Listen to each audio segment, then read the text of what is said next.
ಪ್ರಕರಣ ದಾಖಲಾಗಿರುವ ಗ್ರೈನೆಟ್ ರಾಜಶೇಖರ್ ಅವರನ್ನು ಈ ಕೂಡಲೇ ಬಂಧಿಸಬೇಕು, ಇಲ್ಲವಾದರೆ ಜಿಲ್ಲಾ ಉಸ್ತುವಾರಿ ಸಚಿವರು ಜಿಲ್ಲೆಗೆ ಬಂದಾಗ ಗೇರವು ಮಾಡಿ ಪ್ರತಿಭಟಿಸಬೇಕಾಗುತ್ತದೆ ಎಂದು ಆರ್ಪಿಐ ರಾಜ್ಯಾಧ್ಯಕ್ಷ ಸತೀಶ್ ಎಚ್ಚರಿಸಿದರು.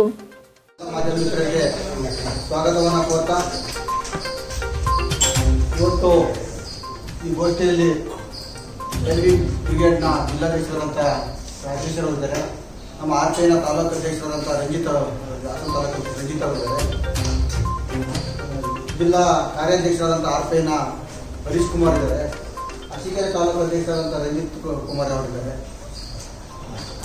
ಪತ್ರಿಕಾಗೋಷ್ಠಿಯಲ್ಲಿ ಸೋಮವಾರ ಮಾತನಾಡಿ, ಬೇಲೂರು ತಾಲೂಕು ಮಾದಿಹಳ್ಳಿ ಹೋಬಳಿ ರಂಗನಕೊಪ್ಪಲು ಗ್ರಾಮದ ಸಿದ್ದಯ್ಯನವರಿಗೆ ಇದೇ ಬೇಲೂರು ತಾಲೂಕು ಮಾದಿಹಳ್ಳಿ ಹೋಬಳಿ ರಾಮಚಂದ್ರಾಪುರ ಗ್ರಾಮದ ಸರ್ವೆ ನಂಬರ್ 129ರಲ್ಲಿ 4 ಎಕರೆ ಜಮೀನು ಇವರ ತಂದೆ ಸಣ್ಣಯ್ಯನವರ ಹೆಸರಿಗೆ ಸರ್ಕಾರದಿಂದ ಸುಮಾರು ವರ್ಷಗಳ ಹಿಂದೆ ಮಂಜೂರಾಗಿದ್ದು, 5 ವರ್ಷಗಳ ಹಿಂದೆ ಹಾಸನದ ಶಿವಗಂಗಾ ಗ್ರಾನೈಟ್ ಮಾಲೀಕರಾದ ಗ್ರಾನೈಟ್ ರಾಜಶೇಖರ್ ಎಂಬುವ ವ್ಯಕ್ತಿ ಸಿದ್ದಯ್ಯರವರ ಜಮೀನಿನಲ್ಲಿ ಉಳುಮೆ ಮಾಡುತ್ತಿದ್ದ ಸಂದರ್ಭದಲ್ಲಿ ಅಲ್ಲಿಗೆ ಬಂದು ನಿನ್ನ ಈ 4 ಎಕರೆ ಜಮೀನನ್ನ ನನಗೆ ಕೊಡು, ಇದರ ಬದಲಿಗೆ ಒಳ್ಳೆ ಫಲವತ್ತಾದ ಜಮೀನನ್ನ ನಿನಗೆ ಕೊಡುತ್ತೇವೆ ಎಂದು, ಜೊತೆಗೆ 14 ಲಕ್ಷ ಹಣವನ್ನ ಸಹ ಕೊಡುತ್ತೇನೆ, ಇದರಲ್ಲಿರುವ ಬಂಡೆಕಲ್ಲುಗಳು ಸರ್ಕಾರದ ಅನುಮತಿ ಪಡೆದು ಮಾರಾಟ ಮಾಡಿಕೊಳ್ಳುತ್ತೇನೆ ಎಂದು ಮಾತುಕತೆ ನಡೆಸಲಾಗಿತ್ತು. ಉಳಿದ 4 ಲಕ್ಷ ರುಗಳಿಗೆ ಚೆಕ್ ಅನ್ನ ನೀಡಿರುತ್ತಾರೆ.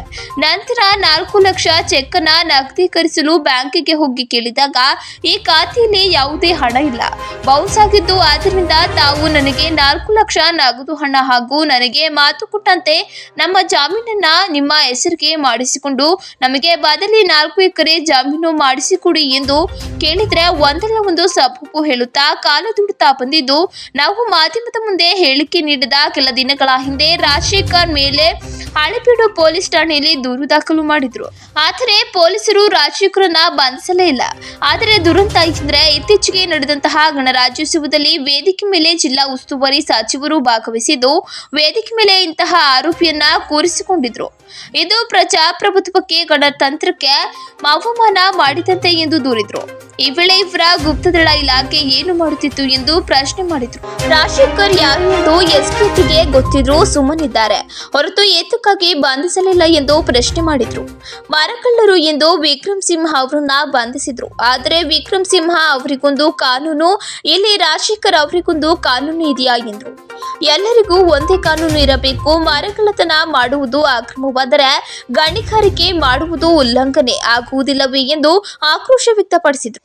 ಉಸ್ತುವಾರಿ ಸಚಿವರು ಕ್ಷಮೆ ಕೇಳಬೇಕು. ಗ್ರಾನೈಟ್ ರಾಜಶೇಖರ್ ಅವರನ್ನ ಕೂಡಲೇ ಅರೆಸ್ಟ್ ಮಾಡಬೇಕು, ಇಲ್ಲವಾದರೆ ಜಿಲ್ಲಾ ಮಂತ್ರಿ ಜಿಲ್ಲೆಗೆ ಬಂದಾಗ ಕಪ್ಪುಪಟ್ಟಿ ಪ್ರದರ್ಶನ ಮಾಡಿ ಕಂಡಲ್ಲೇ ಕೇರವು ಮಾಡಬೇಕಾಗುತ್ತದೆ ಎಂದು ಎಚ್ಚರಿಸಿದರು. ಪತ್ರಿಕಾಗೋಷ್ಠಿಯಲ್ಲಿ ಚಾಯ್ಪೀಮ್ ಬ್ರಿಗೇಡ್ ಜಿಲ್ಲಾಧ್ಯಕ್ಷ ರಾಜೇಶ್, ಆರ್ಪಿಐ ತಾಲೂಕು ಅಧ್ಯಕ್ಷ ರಂಜಿತ್, ಜಿಲ್ಲಾ ಕಾರ್ಯಾಧ್ಯಕ್ಷ ಹರೀಶ್, ಜೋಡಿ ಕೃಷ್ಣಪುರ, ಅರಸೀಕೆರೆ ತಾಲೂಕು ಅಧ್ಯಕ್ಷ ರಂಜಿತ್ ಕುಮಾರ್ ಇತರರು ಉಪಸ್ಥಿತರಿದ್ದರು. ನೀರು ಬರ್ತಲ್ಲ ಅನ್ನೋ ನಾವು ಪರಿಷ್ಕಾರ ಹೇಗೆ ಕಿತ್ಕೋಯ್ಯ ಅಂತ ಅವ್ರನ್ನ ಗದ್ಲಿಸಿ ಕಳಿಸ್ತಾರೆ. ನೀವು ಮಂತ್ರಿಗಳ ಪಕ್ಕ ಅರೆಸ್ಟ್ ಮಾಡೋ ಅಂತಂದ್ರೆ ನಿಮ್ ಕಾನೂನು ವ್ಯವಸ್ಥೆ ಈ ಜಿಲ್ಲೆಯಲ್ಲಿ ಇದೆಯಾ? ಕಾನೂನು ವ್ಯವಸ್ಥೆ ಈ ಜಿಲ್ಲೆಯಲ್ಲಿ ಇದೆಯಾ? ದಲಿತರ ಪರವಾದಂತ ರಕ್ಷಣೆ ಇದೆಯಾ? ಬೇರೆಯದ್ದೇ ಒಲೆ ಮೇಯ್ತೈತೆ ಅಂದ್ರೆ ನಾವ್ ಯಾರು ರಕ್ಷಣೆ ಕೇಳಕ್ ಹೋಗೋದು? ನಿಮ್ಗೊಂದು ಮೆಸೇಜ್ ಹೆಂಗ್ ಹೋಗುತ್ತೆ? ಪಕ್ಕದಲ್ಲಿ ಒಬ್ಬ ಮಂತ್ರಿ ಆ ಆರೋಪಿ ಕುಡಿಸ್ಕೊಂಡ್ರೆ ಇಲ್ಲಿರ್ತದೆ DCSP ಅವ್ರಿಗೆ ಯಾಕೆ ಕೆಲಸ ಮಾಡ್ತಾರೆ?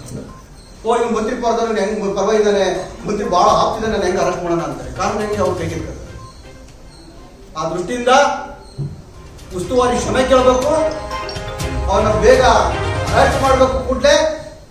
ಇಲ್ಲ ಅಂತಂದ್ರೆ ಉಸ್ತುವಾರಿ ಮಂತ್ರಿ ಯಾವಾಗಲೇ ಬಂದರೂ ಕೂಡ ಅವ್ರನ್ನ ಗೆರವು ಮಾಡ್ತಕ್ಕಂಥ ಕೆಲಸವನ್ನ, ಕಪ್ಪುಪಟ್ಟೆ ಪ್ರದರ್ಶನ ಮಾಡ್ತಕ್ಕಂಥ ಕೆಲಸವನ್ನ ಕಂಡಲ್ಲಿ ಗೆರವು ಅಷ್ಟೇ ಅಲ್ಲ, ಬೃಹತ್ ಪ್ರತಿಭಟನೆ ಮಾಡ್ತಕ್ಕಂಥ ದಲಿತ ವಿರೋಧಿ ಆಗಿರ್ತಕ್ಕಂಥ ಪಟ್ಟವನ್ನು ದಲಿತರಾದರೂ ಕೂಡ ಅವರೊಬ್ಬ ದಲಿತ ಮಂತ್ರಿ ಇಷ್ಟೊತ್ತಿಗೆ ಅವ್ರು ತಿಳ್ಕೋಬೇಕಿತ್ತು ಜಿಲ್ಲೆಯಲ್ಲಿ ಏನಾಗುತ್ತೆ.